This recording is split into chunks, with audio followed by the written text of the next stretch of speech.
Hi, my name is Alexa McDonald, and I'm the Clinical and Sports Dietitian at Princeton University.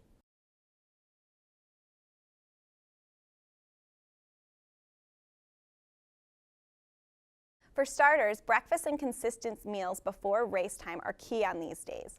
Breakfast will help kickstart the day, top off energy stores, and reach sufficient energy needs for optimal fueling and recovery. If you aren't eating a hearty breakfast on these days, when possible, you're already going to be falling behind. It's best to eat a pre-race meal at least 3 to 4 hours before start time. Keep in mind that the more you have for digestion before your race, the larger the meal can be and the more fat, protein, and fiber you can consider including.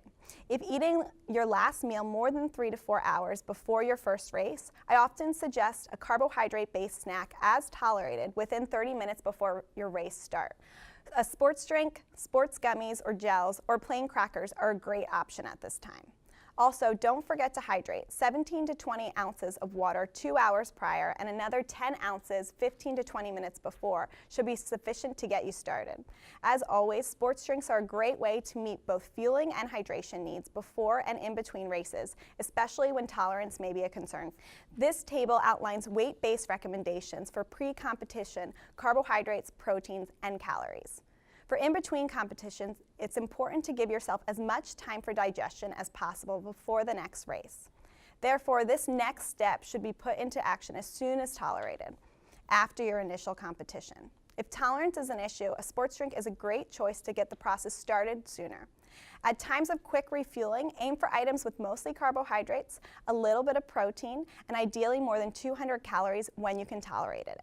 With a short span of time available for adequate digestion and fueling, simple sources of carbohydrates like white bread, fruits, sports drinks, or those with a higher glycemic index, like energy bars, a peanut butter and jelly sandwich, bananas, recovery shakes, applesauce, or bagels, are more ideal.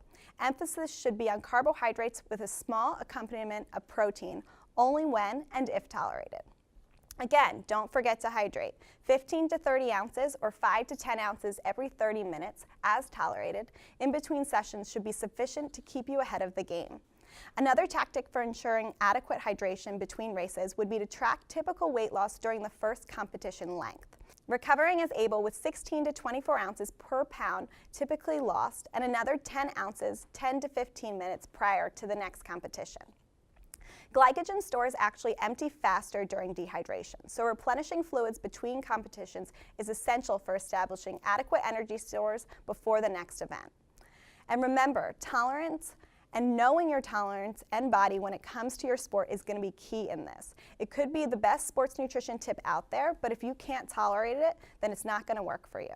Trial amounts, combinations, and times throughout the practice season to ensure you'll be well equipped for competition day.